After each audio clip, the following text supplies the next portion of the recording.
एक समय की बात है। एक गांव में रामलाल नाम का किसान अपनी पत्नी कमला और दो बेटों के साथ रहता था। समय के साथ दोनों बेटों की शादी हो गई। बड़े बेटे की पत्नी का नाम सीमा था, छोटे बेटे की पत्नी का नाम रीमा था।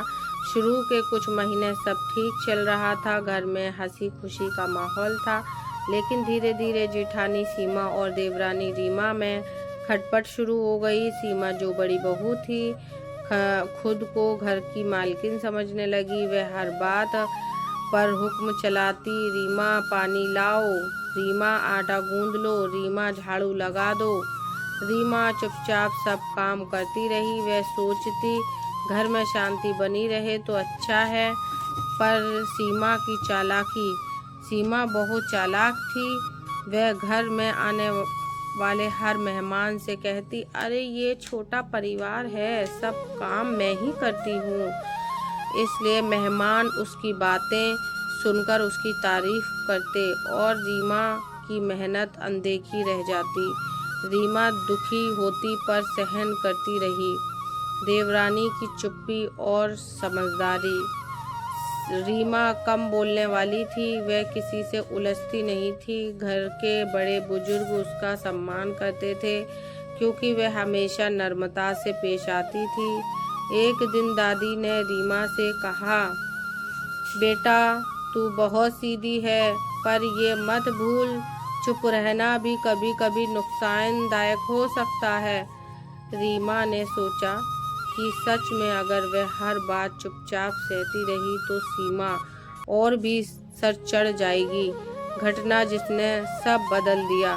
एक दिन गांव में तीज का त्योहार आया। घर में मेहमान आए हुए थे। सब औरतों झूला झूल रही थीं, गीत गा रही थीं। सीमा ने अपने सोने के गहने पहने और सबको दिखाते हुए बोली, देखो हमारे घर की बड़ी बहू हूँ ना, इसलिए ये सब गहने मेरे पास हैं।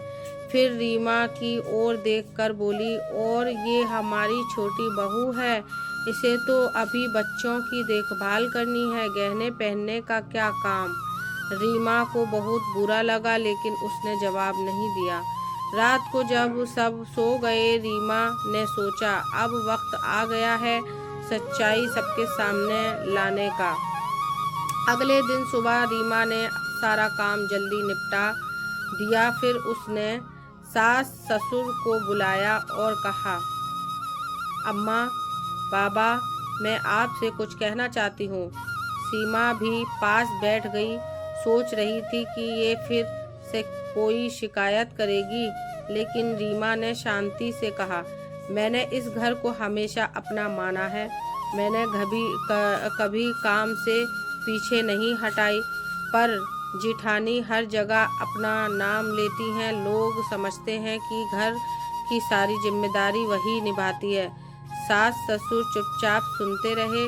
रीमा ने अपने काम की लिस्ट गिनाई। सुबह उठकर घर बुहारना, जानवरों को चारा डालना, खाना बनाना, सब्जी लाना, बर्तन धोना, सब वही करती थी। सीमा शक पका गई। उसकी पोल खुलने लगी थी। सास ने गंभीर आवाज में कहा, सीमा, बड़ी बहू होना गर्व की बात है, पर बड़ी होकर जिम्मेदारी निभाना और दूसरों के काम का श्रेय लेना दोनों अलग बातें हैं। रीमा की मेहनत को अनदेखा करना गलत है। सीमा शर्मिंदा हो गई। उसने पहली बार महसूस किया कि वह सच में बहुत 10 नंबरी यानी चालाक बन रही थी।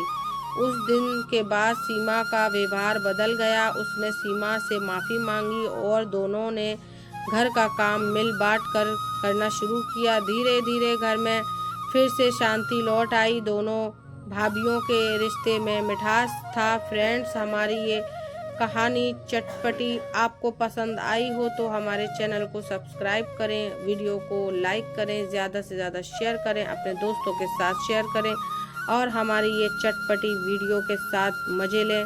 अगली नेक्स्ट वीडियो के साथ हम फिर से प्रस्तुत होते हैं। तब तक के लिए टाटा बाय बाय।